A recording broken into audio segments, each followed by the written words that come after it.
नमस्कार, मनी 9 के weekend special show कंपनीनामा में मैं संदीप ग्रोवर आपका बहुत बहुत स्वागत करता हूं। कंपनीनामा में हम आपको बीते कारोबारी हफ्ते यानी सोमवार से शुक्रवार की कॉर्पोरेट और स्टार्टअप जगत की बड़ी खबरों के बारे में बताते हैं, साथ ही ऐसी खबरों पर भी फोकस करते हैं जिनमें कोई ना कोई विवाद जुड़ा हुआ है हमारे खास सेगमेंट ऑन द रडार के जरिए। तो चलिए शुरू करते हैं इस हफ्ते की खबरों का सफर। पहले बात करते हैं कॉर्पोरेट से जुड़ी बड़ी सुर्खियों की। आपको ले चलते हैं पहली खबर की तरफ, जो कि वोडाफोन आइडिया से जुड़ी हुई है। वोडाफोन आइडिया में सरकार सबसे बड़ी शेयर होल्डर बन गई है। दरअसल बकाया रकम पर सरकार ने इस हफ्ते एक बड़ा और अहम फैसला लिया है, जिसके तहत कंपनी के ऊपर 36,950 करोड़ रुपए का जो स्पेक्ट्रम बकाया है उसको इक्विटी में तब्दील करने पर सरकार ने सहमति दे दी है। 10 रुपए के भाव पर 3695 करोड़ शेयर कंपनी की ओर से सरकार को जारी किए जाएंगे। उस समय शेयर की जो क्लोजिंग भाव था वो 6.80 रुपये था और वहां से देखा जाए तो 47% के प्रीमियम पर कंपनी की ओर से शेयर जारी किए जाएंगे। इस इक्विटी कन्वर्जन के बाद सरकार का जो हिस्सा मौजूदा स्तर पर 22.6% है वो बढ़कर करीब 49% पर पहुंचता हुआ दिखेगा और इसी के तहत ही इक्विटी कन्वर्जन के बाद सरकार इस कंपनी की सबसे बड़ी शेयरधारक की बन जाएगी। 1 अप्रैल को जब ये खबर आई तो वोडाफोन आइडिया के शेयर में 8 रुपये 56 पैसे का हाई लगाने के बाद 20% से ज़्यादा की तेजी के साथ 8 रुपये 17 पैसे पर कारोबार की क्लोजिंग देखने को मिली। 4 अप्रैल को खबर थी कि सरकार को शेयर होल्डर के लिए ओपन ऑफर लाने की कोई ज़रूरत नहीं होगी। दरअसल मार्केट रेगुलेटर सेबी ने सरकार को ओपन ऑफर लाने की जो ज़रूरत होती है उससे छूट दे दी है। जब ये खबर आई तो 4 अप्रैल को वोडाफोन आइडिया के शेयर ने 8 रुपये 81 पैसे का हाई लगाया, पर कारोबार की समाप्ति कमजोरी के साथ ही देखने को मिली। अगली खबर मिड कैप पीएसयू बैंक्स को लेकर है, जिनकी क्यूआईपी की डिटेल आने के बाद हमने देखा शेयरों में जबरदस्त एक्शन गिरावट का देखने को मिला। पिछले हफ्ते क्यूआईपी से पंजाब एंड सिंध बैंक यानी कि पीएनएसबी ने 1216 करोड़ रुपए की रकम जुटाई थी। क्यूआईपी से जुटाई रकम का 25% से ज़्यादा हिस्सा एलआईसी से इस बैंक को मिलता हुआ दिखा है। इसमें एसबीआई को करीब 8.25% और उसके साथ साथ सेंट्रल बैंक, आईओबी और एक और बैंक को भी जो शेयर हैं वो दरअसल जारी होते हुए दिखे हैं। इस खबर के बाद 1 अप्रैल को पंजाब एंड सिंध बैंक के शेयर में 20% के निचले सर्किट पर 34 रुपये 86 पैसे के 52 वीक लो पर और यूको बैंक के शेयर में करीब 13% नीचे 31 रुपये 20 पैसे पर कारोबार की समाप्ति हुई। हालांकि इंटरडे में यह शेयर 30 रुपये 85 पैसे के 52 वीक लो तक भी फिसल गया था। 2 अप्रैल को खबर थी कि सेंट्रल बैंक ने भी अपना क्यूआईपी पूरा कर लिया है और उसके बाद हमने देखा इस शेयर में भी तेज गिरावट देखने को मिली। डिटेल्स इस तरह से निकल के सामने आई कि सेंट्रल बैंक ने पीएनबी, कैनरा बैंक और बैंक ऑफ बड़ौदा यानी कि बीओबी को ये शेयर जारी किए हैं। जब यह डिटेल्स आई तो 2 अप्रैल को मजबूत बाजार में भी सेंट्रल बैंक के शेयर में 11% नीचे 36 रुपये 78 पैसे पर कारोबार का अंत हुआ, पर दिन के दौरान शेयर ने 36 रुपये 46 पैसे का 18 महीने का निचला स्तर भी छुआ था। अगली खबर भी एक सरकारी कंपनी को लेकर है, जो कि डिफेंस स्पेस की कंपनी है और एचएएल इसका नाम है, जिसके लिए इस हफ्ते एक के बाद एक अच्छी खबरें आती हुई दिखी। दरअसल इस कंपनी की बात करें तो इस कंपनी को 62,700 करोड़ रुपए में 156 LCH यानी कि लाइट कॉम्बैट हेलीकॉप्टर सप्लाई करने के लिए कैबिनेट से मंजूरी मिल गई है। ऐसा मिनिस्ट्री ऑफ डिफेंस की ओर से इस हफ्ते अपडेट आता हुआ दिखा। इन हेलीकॉप्टर्स में से 66 हेलीकॉप्टर वायुसेना यानी कि एयरफोर्स को दिए जाएंगे और 90 थल सेना को यानी कि आर्मी को सप्लाई किए जाएंगे। डील साइन होने के तीसरे साल से डिलीवरी शुरू हो जाएगी और हर साल एचएएल की ओर से 30 हेलीकॉप्टर्स की सप्लाई की जाएगी, डिलीवरी की जाएगी। शुक्रवार को गोल्डमैन सैक्स सिंगापुर ने इस कंपनी के 3,86,000 शेयर भी खरीदे हैं और ये शेयर 4,176 रुपये 25 पैसे के दाम पर खरीदे गए हैं। इन दोनों खबरों के चलते 1 अप्रैल को एचएएल के शेयर में कमजोर बाजार में भी 1% से ज़्यादा की मजबूती के साथ 4,225 रुपये 80 पैसे पर कारोबार का अंत हुआ, लेकिन इंटरडे में ये शेयर 4,444 रुपये 95 पैसे तक भी उछल गया था।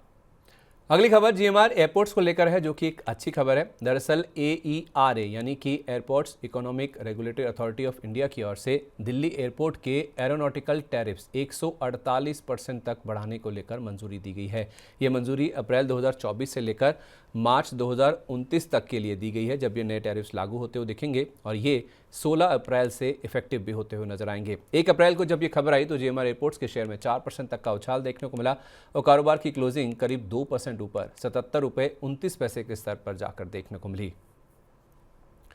अगली खबर एशिया की सबसे पुरानी एक्सचेंज बीएसई को लेकर है, जिसका शेयर पिछले 1 साल में 2 गुना हो चुका है और इसी के तहत अपने शेयर होल्डर्स को रिवॉर्ड करने के लिए बीएसई ने इस हफ्ते एक बोनस इशू की अनाउंसमेंट की है। 30 मार्च को इस एक्सचेंज की बैठक हुई थी, जिसमें बोनस शेयर जारी करने को मंजूरी दी गई है। 2:1 रेशो में ये बोनस इशू मंजूर किया गया, यानी कि हर एक शेयर पर 2 बोनस शेयर जारी किए जाएंगे। 1 अप्रैल को जब बाजार खुला तो बीएसई के शेयर में उतार चढ़ाव के बीच करीब 1.25% नीचे 5,468 रुपये के स्तर पर कारोबार का अंत हुआ। अगली खबर एनएसडीएल से जुड़ी हुई है और इनफैक्ट इसके आईपीओ के अपडेट से जुड़ी हुई है। एनएसडीएल को आईपीओ की डेडलाइन बढ़ाने के लिए मार्केट रेगुलेटर सेबी से मंजूरी मिल गई है। सेबी ने एनएसडीएल के आईपीओ की डेडलाइन 3 महीने तक बढ़ाने के लिए मंजूरी दे दी है। 31 मार्च को इसके आईपीओ की डेडलाइन खत्म हो रही थी और डेडलाइन खत्म होने के बाद अब ये 30 जून तक अपना आईपीओ लेकर आ सकते हैं। इसका सीधा इम्पैक्ट सीडीएसएल के शेयर में देखने को मिला। 1 अप्रैल को जब बाजार खुला तो सीडीएसएल के शेयर में करीब 2% की गिरावट के साथ 1198 रुपये के डे लो के करीब जाकर कारोबार की क्लोजिंग हुई। एफएमसीजी कारोबार से जुड़ी हुई दिग्गज कंपनी आईटीसी ने आदित्य बिरला रियल एस्टेट के साथ एक डील साइन की है। उन्होंने आदित्य बिरला रियल एस्टेट का पल्प और पेपर कारोबार खरीद लिया है। दोनों कंपनियों के बीच में 3,498 करोड़ रुपए में सौदा तय हुआ है, जो कि अगले 6 महीने में पूरा होने की उम्मीद लगाई जा रही है। इस डील से कंपनी की जो पेपर क्षमता है 8 लाख एमटी से 60% बढ़कर 12.8 लाख एमटी पर पहुंच जाएगी। साथ ही साथ ये जो कंपनी खरीदी गई है उसका रेवेन्यू करीब 2,958 करोड़ रुपए का है और EBITDA यानी कि कामकाजी मुनाफा 506 करोड़ रुपए का, यानी कि पहले दिन से ही आईटीसी को इस डील का, इस मर्जर का फायदा मिलता हुआ दिखेगा। 1 अप्रैल को आईटीसी के शेयर में 414 रुपये 40 पैसे का हाई लगाने के बाद करीब 0.25% नीचे 406 रुपये 60 पैसे पर कारोबार का अंत हुआ। और उसके साथ साथ आदित्य बिरला रियल एस्टेट की बात करें तो इस शेयर में भी हमने देखा गिरावट के साथ करीब 1% नीचे 1943 रुपये 95 पैसे पर कारोबार की क्लोजिंग देखने को मिली। अगली खबर सरकारी पावर कंपनी एनएचपीसी से जुड़ी हुई है, जिसने 600 मेगावाट का हाइड्रो इलेक्ट्रिक पावर प्रोजेक्ट इस हफ्ते शुरू कर दिया है। इस कंपनी ने पार्वती 2 हाइड्रो इलेक्ट्रिक प्रोजेक्ट की यूनिट 1, 2 और 3 का कामकाज शुरू कर दिया है। 200 मेगावाट की 4 यूनिट्स हैं, जिसमें से 3 यूनिट की यानी कि 600 मेगावाट की जो क्षमता है उसको ऑपरेशनाइज कर दिया गया है। जो बाकी बची चौथी यूनिट है उसके ट्रायल रन और उत्पादन शुरू करने पर कंपनी की ओर से अपडेट जारी किया जाएगा। 1 अप्रैल को एनएचपीसी के शेयर ने 83 रुपये 49 पैसे का हाई छुआ, लेकिन कारोबार की समाप्ति करीब 1/4% नीचे 82 रुपये 5 पैसे के स्तर पर देखने को मिली। Metal and mining company Vedanta ने अपने डीमर्जर की घोषणा की थी, लेकिन इसे पूरा होने की जो डेडलाइन है उसे 6 महीने के लिए और आगे बढ़ा दिया गया है। दरअसल इस कंपनी के बोर्ड की बैठक हुई थी जिसमें इसको मंजूरी दी गई है और डीमर्जर पूरा करने के लिए अब जो नई डेडलाइन सामने आई है वो है 30 सितंबर की। पहले आपको बता दें इस डीमर्जर की जो प्रक्रिया है उसको 31 मार्च तक कंपनी की ओर से पूरा किया जाना था, लेकिन एनसीएलटी और अन्य सरकारी अथॉरिटीज से इनको मंजूरी नहीं मिली है, जिस वजह से कंपनी को ये फैसला मजबूरन लेना पड़ा है। 1 अप्रैल को वेदांता के शेयर में लगभग 1.5% नीचे 457 रुपये 25 पैसे पर डे लो के करीब जाकर कारोबार की क्लोजिंग हुई।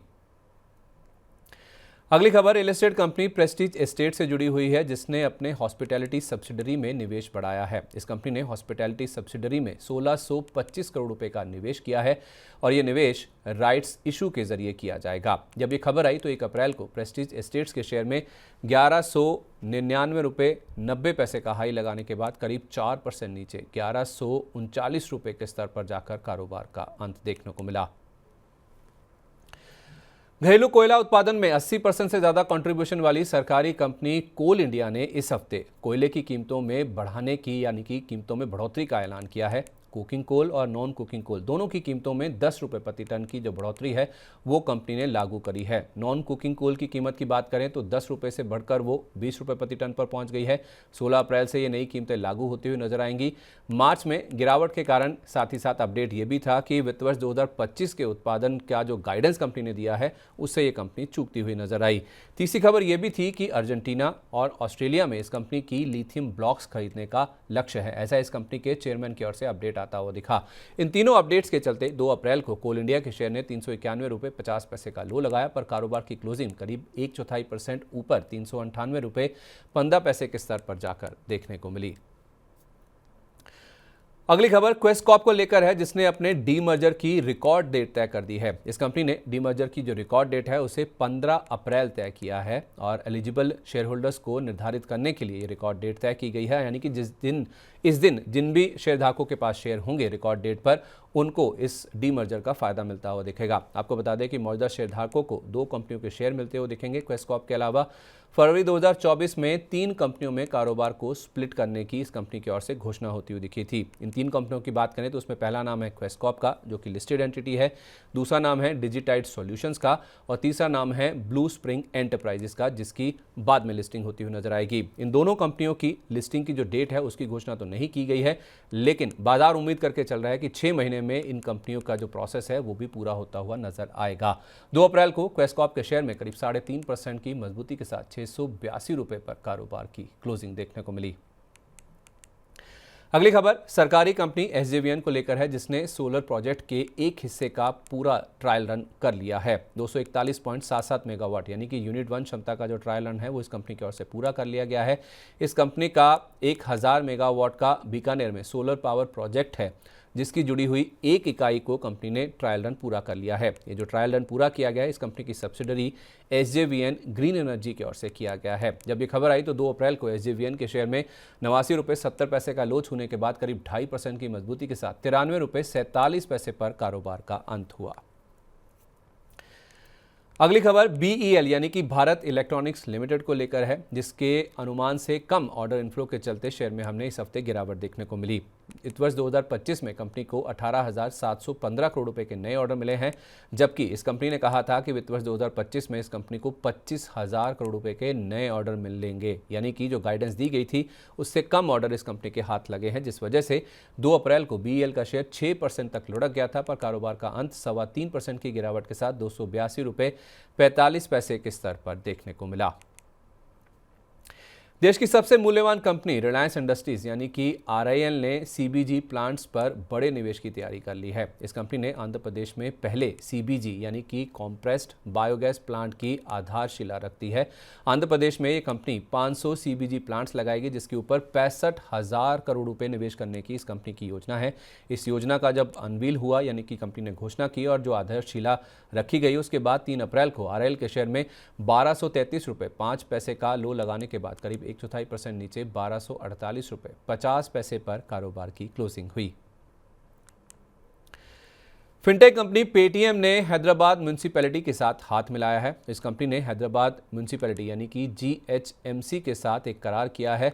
प्रॉपर्टी टैक्स सेटलिंग डिवाइस और कार्ड मशीन लगाने के लिए इस कंपनी की ओर से करार किया गया है। प्रॉपर्टी टैक्स कलेक्शन के लिए इस कंपनी ने 400 से ज़्यादा डिजिटल पेमेंट डिवाइस लगाई हैं, जिसका इम्पैक्ट हमने 3 अप्रैल को शेयर में आता हुआ देखा। 3 अप्रैल को जब ये खबर आई तो पेटीएम के शेयर में 2% से ज़्यादा की तेज़ी के साथ 835 रुपये 85 पैसे पर कारोबार का अंत देखने को मिला। देश की सबसे बड़ी ऑटो कंपनी मारुति सुजुकी ने एक हफ्ते में दूसरी बार कीमतें बढ़ाने की घोषणा की है। इस कंपनी ने 7 कार मॉडल्स के दाम बढ़ाने की घोषणा की है। 8 अप्रैल से ये लागू होते हुए दिखेंगे और इसके मुताबिक 2,500 रुपये से लेकर 62,000 रुपये तक इस कंपनी की जो गाड़ियां हैं वो महंगी होती हुई नजर आएंगी। और सबसे ज़्यादा जो इम्पैक्ट है वो ग्रैंड विटारा के ऊपर देखने को मिलेगा, जिसकी कीमत में सबसे ज़्यादा बढ़ोतरी होती हुई दिखेगी। 3 कारण बताए गए हैं जिस वजह से कीमतें बढ़ाई गई हैं। पहला, बढ़ती लागत, दूसरा ऑपरेशनल खर्च और तीसरा नए फीचर्स जोड़े गए हैं, जिस वजह से ये कीमतें बढ़ाई गई हैं। आपको बता दें, इससे पहले 17 मार्च को कंपनी ने 4% से अपनी कीमतें बढ़ाई थी, जो कि 1 अप्रैल से ही लागू हुई थी। और अब ये जो नई कीमतें हैं 8 अप्रैल से लागू होती हुई नजर आएंगी। 3 अप्रैल को मारुति सुजुकी के शेयर ने 11,611 रुपये 5 पैसे का लो और 11,802 रुपये 95 पैसे का हाई छुआ, लेकिन कारोबार की क्लोजिंग 0.5% से ज़्यादा की गिरावट के साथ 11,646 रुपये के स्तर पर जाकर देखने को मिली। अगली खबर सरकारी कंपनी हिंदुस्तान कॉपर को लेकर है, जिसने चिली की कंपनी के साथ हाथ मिलाया है। इस कंपनी ने चिली की कंपनी कोडेल्को के साथ हाथ मिलाया है, एक करार किया है और इस करार के तहत दोनों कंपनियों ने साझेदारी की है और साझेदारी के साथ साथ जानकारी साझा करने के लिए भी ये करार किया गया है। इस करार के तहत ये दोनों कंपनियां मिलकर माइनिंग एक्सप्लोरेशन का काम करती हुई नजर आएंगी। 3 अप्रैल को हिंदुस्तान कॉपर के शेयर में 231 रुपये 93 पैसे का हाई लगाने के बाद करीब 1% नीचे 224 रुपये 50 पैसे पर कारोबार का अंत हुआ।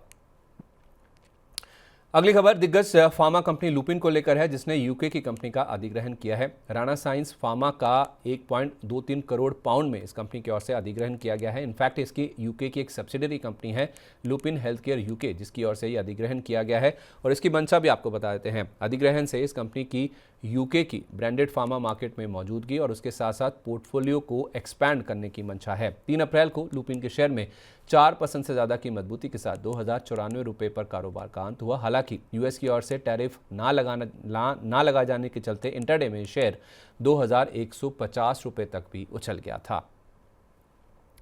अगली खबर गणेश इकोस्फेयर को लेकर है, जिसके प्रमोटर्स ने अपनी हिस्सेदारी बढ़ाई है। इस कंपनी के प्रमोटर ग्रुप ने इस कंपनी के 1.1 लाख शेयरों का अधिग्रहण किया है। जीपीएल फाइनेंस लिमिटेड की ओर से 31 मार्च को कंपनी के ये शेयर खरीदे गए थे। आपको बता दें, दिसंबर 2024 तक प्रमोटर्स के पास इस कंपनी की 35.86% हिस्सेदारी थी। 3 अप्रैल को इस खबर के आने के बाद गणेश इकोस्फेयर के शेयर में 3% की मजबूती के साथ 1630 रुपये के स्तर पर एकदम डे हाई पर जाकर कारोबार की क्लोजिंग देखने को मिली। इस हफ्ते मजगांव डॉक का शेयर भी फोकस में था, और फोकस इसलिए था क्योंकि सरकार ने 3 अप्रैल यानी कि गुरुवार की शाम को ओएफएस लाने की मंजूरी दे दी है। सरकार की ओर से ओएफएस के जरिए 4.83% हिस्सा बेचा जाएगा, जो कि 4 से 7 अप्रैल के दौरान होगा। ओएफएस के जरिए जो हिस्सा बिक्री हो रही है उसके बाद सरकार का हिस्सा घटकर 80% हो जाएगा, क्योंकि फिलहाल सरकार की इस कंपनी में 84.83% हिस्सेदारी है। शुरुआती फेज में 2.83% हिस्सेदारी बेची जाएगी और उसके बाद सरकार के पास 2% अतिरिक्त हिस्सा बेचने का भी विकल्प होगा। इस ओएफएस का फ्लोर प्राइस 2525 रुपये प्रति शेयर तय किया गया है, यानी कि गुरुवार की क्लोजिंग से करीब 8% के डिस्काउंट पर। 4 अप्रैल को संस्थागत निवेशकों के लिए, 7 अप्रैल को रिटेल निवेशकों के लिए ओएफएस खुलता हुआ दिखेगा और 4 अप्रैल को संस्थागत निवेशकों के लिए जो हिस्सा है वो लगभग आधा भर चुका था। 4 अप्रैल को मजगांव डॉक के शेयर में 7% तक की गिरावट देखने को मिली और कारोबार की समाप्ति कमजोरी के साथ ही देखने को मिली। देश की सबसे बड़ी सीमेंट उत्पादक कंपनी अल्ट्राटेक सीमेंट की ओर से एक और अधिग्रहण किया गया, यानी कि इसकी ओर से अधिग्रहण का सिलसिला जारी है। इस कंपनी ने वंडर वॉलकेयर नाम की एक पुट्टी बनाने वाली कंपनी है, जिसके 6.42 करोड़ शेयर या पूरी 100% हिस्सेदारी खरीदने की घोषणा की है। वंडर सीमेंट और कुशल सोगानी से 235 करोड़ रुपए में ये हिस्सेदारी खरीदी गई है या फिर सौदा किया गया है। कैश में होने वाली ये डील अगले 3 महीने में पूरी होने की उम्मीद लगाई गई है। 4 अप्रैल को अल्ट्राटेक सीमेंट के शेयर में 11,613 रुपये 50 पैसे का हाई लगाने के बाद लाल निशान में ही कारोबार की समाप्ति देखने को मिली। देश का सबसे बड़ा bank state bank of India यानी कि एसबीआई फिनटेक कंपनियों के साथ साझेदारी कर रहा है। दरअसल ग्राहकों की मदद करने के लिए फिनटेक कंपनियों के साथ ये बैंक पार्टनरशिप कर रहा है और ये सिलसिला जारी है। ग्राहकों को अपना डेबिट कार्ड खुद प्रिंट करने में मदद करने के लिए ये साझेदारी की जा रही है। इनफैक्ट बैंक की 3 मेन रीजंस है जिस वजह से ये साझेदारी की जा रही है। पहला है डिजिटल ट्रांसफॉर्मेशन, दूसरा फाइनेंशियल इंक्लूजन और तीसरा सेक्टर में इनोवेशन पर बैंक का फोकस है, जिस वजह से फिनटेक कंपनियों के साथ ये करार किए जा रहे हैं। 4 अप्रैल को एसबीआई के शेयर में भारी उठापटक के बीच गिरावट के साथ ही कारोबार की क्लोजिंग देखने को मिली। अगली खबर railway company Jupiter wagons limited यानी कि JWL को लेकर है। ओडिशा में इस कंपनी ने 2500 करोड़ रुपए निवेश करने की तैयारी कर ली है। दरअसल रेल व्हील्स और एक्सेल फोर्जिंग प्लांट लगाने के लिए ओडिशा में इस कंपनी ने जमीन खरीदी है और ये जमीन इस कंपनी की subsidiary Jupiter Tatravagonka rail wheel factory की ओर से खरीदी गई है। अगले कुछ सालों में चरणों में इस कंपनी की इस प्लांट में 2500 करोड़ रुपए का निवेश करने की योजना है। 4 अप्रैल को जब ये खबर आई तो जुपिटर वैगन के शेयर में 383 रुपए का हाई लगाने के बाद करीब 2% नीचे कारोबार की समाप्ति देखने को मिली। अगली खबर जोमैटो को लेकर है, जिसका नाम बदलकर अब एटर्नल होने जा रहा है और इसका नाम बदलने को और इसका सिंबल बदलने को लेकर एक्सचेंजेस की ओर से भी अप्रूवल आता हुआ दिखा है। इस कंपनी का नाम जोमैटो से बदलकर अब एटर्नल होता हुआ दिखेगा। 9 अप्रैल से ये जो बदलाव हैं वो लागू होते हुए नजर आएंगे, जिसको लेकर एक्सचेंजेस ने भी अपनी हरी झंडी दिखा दी है। कंपनी नामा के एपिसोड नंबर 164 में आपको याद होगा हमने आपको बताया था कि ये 6 फरवरी की बात है जब हमने आपको बताया था कि बोर्ड ने कंपनी का नाम बदलकर एटर्नल करने को मंजूरी दे दी है। एटर्नल के अंदर कंपनी के 4 मुख्य बिजनेसेस होंगे, जिसमें जोमैटो, ब्लिंकिट, डिस्ट्रिक्ट और हाइपर प्योर शामिल हैं। 4 अप्रैल को जब ये खबर आई तो जोमैटो के शेयर में 205 रुपये 67 पैसे तक गिरने के बाद रिकवरी के साथ कारोबार की समाप्ति देखने को मिली। तो ये थी बीते कारोबारी हफ्ते की कॉर्पोरेट जगत से जुड़ी बड़ी सुर्खियां। चलिए अब रुक करते हैं कॉर्पोरेट जगत की ऐसी खबरों का जिनमें कोई ना कोई विवाद जुड़ा हुआ है। आपको ले चलते हैं हमारे खास सेगमेंट ऑन द रडार की तरफ और बढ़ते हैं पहली खबर की ओर, जो कि इंडिगो को लेकर है, जो कि देश की सबसे बड़ी एयरलाइन कंपनी है। इसको इनफैक्ट आईटी विभाग से एक नोटिस मिलता हुआ दिखा है। इनकम टैक्स विभाग से इस कंपनी को इस हफ्ते 944 करोड़ रुपए का पेनल्टी ऑर्डर मिलता हुआ दिखा है। असेसमेंट ईयर 2021-22 के लिए ये कंपनी को पेनल्टी ऑर्डर मिलता हुआ दिखा है। जब ये खबर आई तो 1 अप्रैल को इंडिगो के शेयर में 1.5% की गिरावट के साथ 5,036 रुपए पर कारोबार की समाप्ति हुई। हालांकि इंटरडे में शेयर 4,991 रुपए 65 पैसे के स्तर तक भी फिसल गया था। अगली खबर इलेक्ट्रिक टू व्हीलर बनाने वाली कंपनी ओला इलेक्ट्रिक को लेकर है, जिसको MORTH यानी कि ministry of road transport and highway से तीसरा लेटर मिलता हुआ दिखा है। इस कंपनी के सेल्स और रजिस्ट्रेशन के आंकड़ों में मिसमैच के चलते इस कंपनी को ये लेटर मिलता हुआ दिखा है। इस कंपनी से फरवरी की सेल्स और रजिस्ट्रेशन के आंकड़ों के बारे में MORTH की ओर से पूछा गया है इस लेटर के जरिए। 1 अप्रैल को जब ये खबर आई तो ओला इलेक्ट्रिक के शेयर में 54 रुपये 40 पैसे के स्तर तक उछलने के बाद करीब ½ % नीचे 52 रुपये 75 पैसे के स्तर पर कारोबार की क्लोजिंग देखने को मिली। 3 अप्रैल को खबर थी कि कंपनी ने हाइपर डिलीवरी लॉन्च की है, यानी कि व्हीकल्स की एक ही दिन में, यानी कि दिन के दिन ही रजिस्ट्रेशन और डिलीवरी रोल आउट की है। इस खबर का इंपैक्ट इस तरह से हुआ कि 3 अप्रैल को ओला इलेक्ट्रिक के शेयर में 53 रुपये तक गिरने के बाद मामूली गिरावट के साथ 54 रुपये 1 पैसे के स्तर पर कारोबार की समाप्ति हुई। निजी क्षेत्र के सबसे बड़े बैंक HDFC बैंक को लेकर अगली खबर है, जिसको इस हफ्ते सेबी से यानी कि मार्केट रेगुलेटर से एक वार्निंग लेटर मिलता हुआ दिखा है। सेबी ने बैंक को एडमिनिस्ट्रेटिव वार्निंग लेटर जारी किया है। कस्टोडियन एक्टिविटीज़ के संबंध में ये वार्निंग लेटर जारी किया गया है, जिसका इंपैक्ट हमने 3 अप्रैल को स्टॉक पर आता हुआ दिखा। 3 अप्रैल को HDFC बैंक के शेयर में 1,777 रुपये का लो लगाने के बाद करीब 1/4% नीचे 1,792 रुपये 80 पैसे पर कारोबार की समाप्ति देखने को मिली। अगली खबर real estate company Macrotech developers को लेकर है, जिसने HOABL यानी कि हाउस ऑफ अभिनंदन लोधा के ऊपर जाली दस्तावेज इस्तेमाल करने का आरोप लगाया है। आपको बता दें कि अभिनंदन लोधा HOABL का नेतृत्व करते हैं। गैर कानूनी रूप से लोधा ब्रांड और रजिस्टर्ड ट्रेडमार्क इस्तेमाल करने से जुड़ा हुआ ये मामला है, जिसको लेकर ये आरोप लगाए गए हैं। और आपको बता दें कि जो कंपनी है मैक्रोटेक डेवलपर्स, इसके जो CEO हैं अभिषेक लोधा, उनके छोटे भाई ही हैं अभिनंदन लोधा, जिसके ऊपर ये जो आरोप है वो कंपनी की ओर से लगाया गया है। 3 अप्रैल को जब ये खबर आई तो मैक्रोटेक डेवलपर्स के शेयर ने 1175 रुपये 15 पैसे का लो बनाया, पर कारोबार की क्लोजिंग करीब 1/4% नीचे 1214 रुपये 80 पैसे के स्तर पर जाकर देखने को मिली। अगली खबर निजी बैंक इंडसइंड बैंक को लेकर है, जिसको लेकर न्यूज़ रिपोर्ट्स के हवाले से कुछ खबरें इस हफ्ते आती हुई दिखी। इंडसइंड बैंक में PwC की जो जांच है वो पूरी होने की खबरें इस हफ्ते सामने आती हुई नजर आई। PwC की ऑडिट रिपोर्ट में गड़बड़ियों की जांच पूरी कर ली गई है, ऐसा एक न्यूज़ रिपोर्ट के हवाले से खबर निकल के सामने आई। अब इंतजार इस बात को लेकर है कि PwC ने बैंक के बोर्ड को अपनी जो रिपोर्ट है वो सौंप दी है, लेकिन इंतजार अब इस चीज़ का है कि बैंक से जुड़ी हुई जो गार्टनर की ऑडिट रिपोर्ट आने वाली है उसमें क्या निकल के सामने आता है। 3 अप्रैल को इंडसइंड बैंक के शेयर ने शुरुआती कुछ मिनटों में 693 रुपये 50 पैसे का लो छुआ और कारोबार की क्लोजिंग करीब 1% ऊपर 708 रुपये 60 पैसे के स्तर पर जाकर देखने को मिली।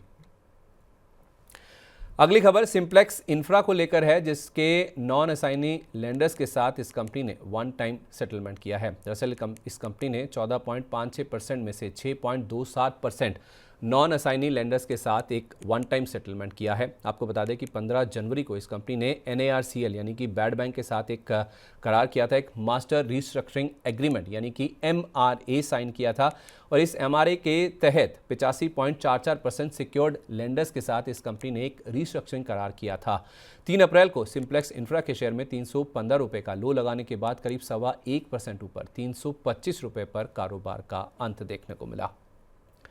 तो कॉर्पोरेट जगत से जुड़ी इस हफ्ते की तमाम बड़ी खबरें हमने आपके सामने रख दी हैं। अब बढ़ते हैं स्टार्टअप्स की खबरों की ओर, चलते हैं हमारे अगले सेगमेंट स्टार्टअप अपडेट में और आपको ले चलते हैं पहली खबर की तरफ।